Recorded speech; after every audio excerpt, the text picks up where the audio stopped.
वासुदेवाय। नमस्कार। हमने अभी तक अपने स्वभाव में सुधार लाने हेतु भिन्न भिन्न चर्चाएं की हैं। हमारी स्मृति शक्ति का संवर्धन, क्रोध का व्यवस्थापन तथा अहंकार का शुद्धिकरण और चित्त संस्कार शुद्धिकरण, ऐसे विषयों में हमने चर्चा की है। हमारे जीवन में सफलता प्राप्त करने हेतु योग के साथ ही साथ भगवद गीता में एक श्लोक आता है, युक्ताहार विहारस्य युक्त चेष्टस्य कर्मसु युक्त स्वप्नावबोधस्य योगो भवति दुःखः। अर्थात हम योग के साथ साथ अपना आहार, विहार, दिनचर्या और ऋतुचर्या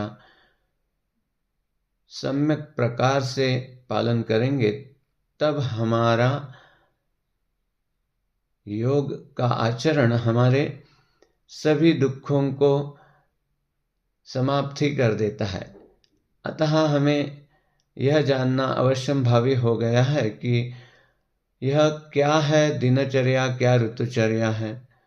दिनचर्या और ऋतुचर्या में प्रातः जागने से दूसरे दिन प्रातः जागने तक का पूरा वर्णन किया गया है। तो आयुर्वेद के ग्रंथ, योग के ग्रंथ तथा भारतीय परंपराओं के आधार पर हम कुछ चर्चा करेंगे, जिससे हमें रात्रि सुख निद्रा आएगी और प्रातः शीघ्र उत्साह से हम जागकर अपने प्रातःकालीन चर्या को, यानी कि आचरण को, उपक्रमों को उत्साह से करेंगे। तो सबसे महत्वपूर्ण विषय यह है कि हमें रात को शीघ्र ही सो जाना चाहिए। शीघ्र का अर्थ यह होता है सूर्यास्त के 3 घंटे पश्चात से अधिकतर 4 घंटे पश्चात तक हम यदि सो जाएंगे तो हमारा जो यकृत होता है, यकृत का रख रखाव अच्छे से हो जाता है और हमारे पूरे स्वास्थ्य के लिए उपकारक होता है। तो मान लो कि 6 बजे सूर्यास्त हो रहा है, तो रात को 9 से 10 बजे तक हमें सो जाना चाहिए। तभी हम प्रातः ब्राह्म मुहूर्त में, जैसा कि आयुर्वेद ग्रंथ में बताया गया है, ब्राह्म मुहूर्ते उत्तिष्ठेत स्वस्थो रक्षार्थम आयुषः, हमारे आयु के रक्षा हेतु, हमारा जीवन के रक्षा के लिए 100 साल तक हम हमारे कर्म उत्तम प्रकार से करते करते अपना जीवन आनंद से व्यतीत करें। यह सुनिश्चित करने के लिए हमें प्रतिदिन जब स्वस्थ होंगे तब हमें ब्राह्म मुहूर्त में जाग जाना चाहिए और अपने दिन के कार्यों का आरंभ करना चाहिए। वास्तव में ब्राह्म मुहूर्त को हम थोड़े समझ लेते हैं। ब्राह्म मुहूर्त का अर्थ ये नहीं है कि 3:30 बजे से ही ब्राह्म मुहूर्त आरंभ होगा। ब्राह्म मुहूर्त वो होता है, सूर्योदय से पहले 1.5 घंटा ब्राह्म मुहूर्त होता है। उससे पहले हम यदि जाग जाते हैं थोड़ा आधा घंटा, यानी कि सूर्योदय से पहले 2 घंटा, मान लो अभी सूर्योदय हो रहा है 6:30 बजे, तो 4:30-5 बजे हम यदि जाग जाते हैं तो ब्राह्म मुहूर्त का जागरण हो जाता है।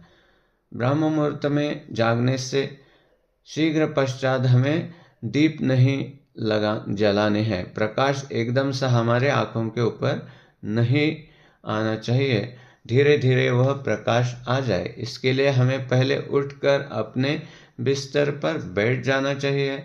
अपने दोनों हथेलियों को अपने सामने रखकर वह सुपरिचित पारंपरिक श्लोक बोलना चाहिए। अपने हथेलियों को अच्छे प्रकार से देखते हुए, कराग्रे वसते लक्ष्मी करमध्ये सरस्वती करमूले तु गोविंदः प्रभाते कर दर्शनम, ऐसा करके हमें भगवान को, माँ लक्ष्मी जी को, सरस्वती जी को और गोविंद को हमें नमस्कार करना चाहिए। ऐसा नमस्कार करने से अपने पूरे व्यक्तित्व के सकारात्मक शक्तियाँ जागृत हो जाती है और भगवान के आशीर्वाद मिलते हैं। तो दूसरा एक हमारे यहाँ श्लोक आता है, प्रातः काल उठ के रघुनाथा, मात पिता गुरु चरण पे माथा। तो दूसरा हमें वंदन करना होता है अपने पृथ्वी माँ को, और धरती माँ को वंदन करने के पश्चात अपने माता पिता और गुरु यदि हमारे पास रहेंगे तो उनके चरणों पे माथा रखकर हमें उनके आशीर्वाद लेने होते हैं। उससे हमारा दिन सफल और शुभ हो जाता है। तो यह प्रातःकालीन उपक्रम करने के पश्चात हमें यदि मल विसर्जन का आवेग आ जाता है, मलमूत्र विसर्जन का, तो हमें मलमूत्र विसर्जन पूर्ण करके हमें आना चाहिए। यदि यह आवेग नहीं आता है तो हमें उषपान, गुनगुना पानी, बासी मुँह, बिना मुँह कुल्ला किए, यदि रात को हमने दांत साफ किए है अच्छे से तो बिना कुल्ला किए हमें पानी पीना चाहिए। अष्ट प्रसृति मात्रा, यानी कि ये जो अंजलि होती है वो इसमें मान लो कि कोई 50-75 मिली पानी रहेगा, हर एक का अलग अलग रहेगा।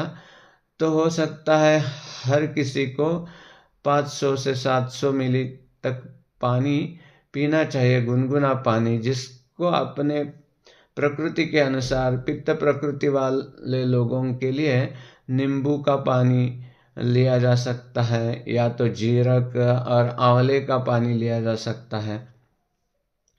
वैसे अपने प्रकृति के अनुसार वो पानी लिया जाता है। और पानी कैसे पीना चाहिए?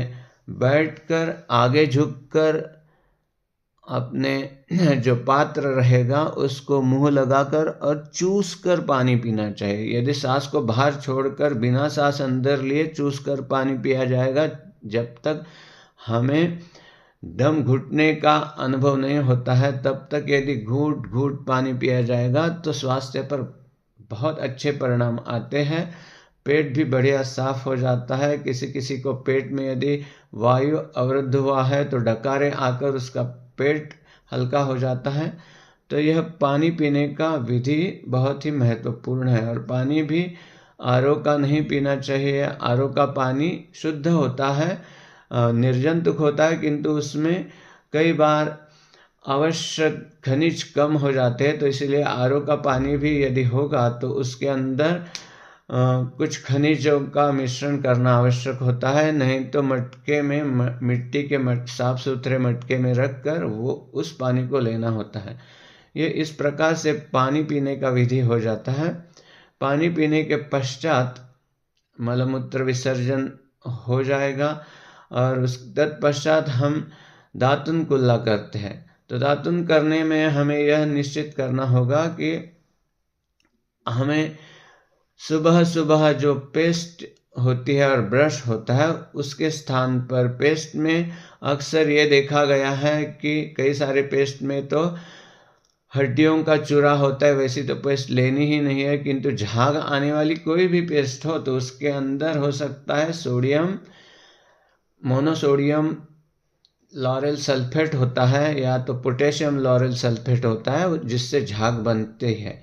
तो वैसे लेने से हमारे लार ग्रंथि को बहुत त्रस्त किया जाता है और लार बहुत बाहर आती है और कई सारे दुष्परिणाम भी देखे गए। इसीलिए हमें झाग बनने वाली कोई टूथपेस्ट नहीं लेनी चाहिए। सबसे अच्छा है कि नीम के दातुन से हम दांत साफ करें, और या तो फिटकरी के चूर्ण और त्रिफला का चूर्ण, ऐसा कोई आयुर्वेदिक जिसमें कसेला रस हो, तीखा रस हो और खट्टा और नमकीन रस हो, रुचि हो, ऐसे कोई चूर्ण बनाकर, घर में बनाकर हम दातुन कर सकते हैं।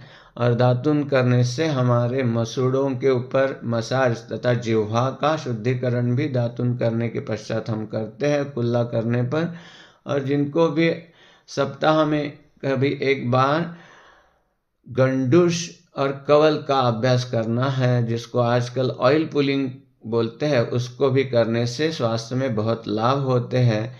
इसके आगे वाली जो दिनचर्या है उसको हम अगले वीडियो में देखेंगे। धन्यवाद। नमस्कार।